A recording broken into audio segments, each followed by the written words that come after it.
যুগ যুগ ধরে চলে আসে ঐতিহ্যবাহী হিন্দু সম্প্রদায়ের মকর সংক্রান্তি পৌষ পার্বণ অনুষ্ঠান।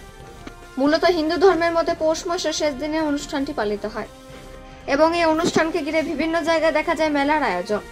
সেই রকমই পশ্চিম বর্ধমান জেলার পাণ্ডবেশ্বর অজয় নদীর তীরে পঞ্চপাণ্ডব মন্দিরের সামনে মকর সংক্রান্তির উপলক্ষে পৌষ মেলার আয়োজন করা হয় এবং এই মেলাটি কয়েক যুগ ধরে হয়ে আসছে। এই মেলাটিতে দূর দূরান্ত থেকে দর্শনার্থীদের আগমন ঘটে। এই মেলাতে দূর দূরান্ত থেকে আসা দর্শনার্থীদের এবং মেলার ব্যবসায়ীদের যাতে কোনো রকম অসুবিধা না হয়, মেলাতে কোনো রকম অশান্তি না ঘটার জন্য থানার পক্ষ থেকে নজরদারি চালানো হয়। এই বিষয়ে কেন্দ্র অঞ্চলের অঞ্চল সভাপতি যমুনা ধীবরকে জিজ্ঞাসা করলে তিনি জানান এই মেলাটি অতি প্রাচীনতম, প্রায় যুগ যুগ ধরে মেলাটি হয়। আগে 1-2 দিনের জন্য এই মেলা বসতো, কিন্তু এখন এই মেলাটি প্রায় 1 সপ্তাহ ধরে চলে।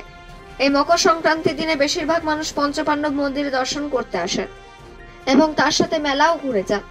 সব রকমের অপ্রীতিকর ঘটনা এড়াতে মেলায় মোতায়েন রয়েছে পাণ্ডবেশ্বর থানার পুলিশ ও মেলা কমিটির ভলান্টিয়াররা। পাণ্ডবেশ্বর থেকে জিৎ মিশ্রা, রিপোর্ট নিউজে।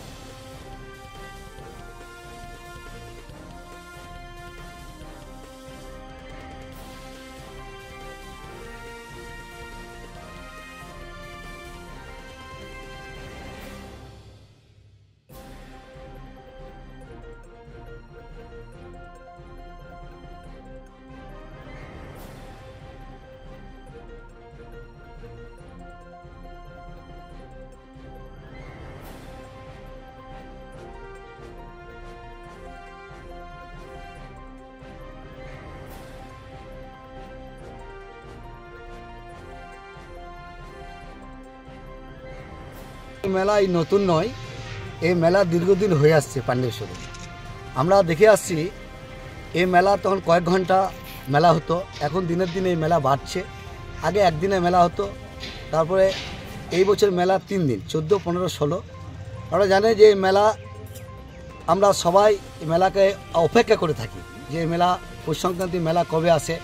মকর সংক্রান্তি মানুষ স্নান করে, পিঠে পরব সবথেকে বাঙালি উৎসব, বড় উৎসব এটা। দুর্গাপুজো যেমন বড় উৎসব, সেরকম আমাদের মেলা পিঠে পরব বড় উৎসব।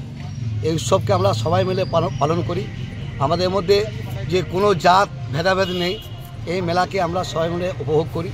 এবং এই মেলাতে আমরা মেলা কমিটিকে বলেছি যে নজরদারির জন্য, প্রশাসনকেও বলেছি যে অজয় নদী যে কিনার, সেখানে পানীয় জল প্রচুরভাবে জল যায়, সেখানে প্রশাসনকে বলেছি নজরদারির জন্যে। এবং যে মেলা কমিটিকে তারা বলেছি, তাদেরকেও বলেছি আমরা মানে দলীয়ভাবে পঞ্চায়েত থেকে আমরা যে তাদের টয়লেট, পানীয় জল তাদের যেন ব্যবস্থা থাকে। এখানে অনেক যারা মেলা দোকানদার আছে, তারা দূর দূরান্ত থেকে আসে, তাদের যেন অসুবিধা না হয়।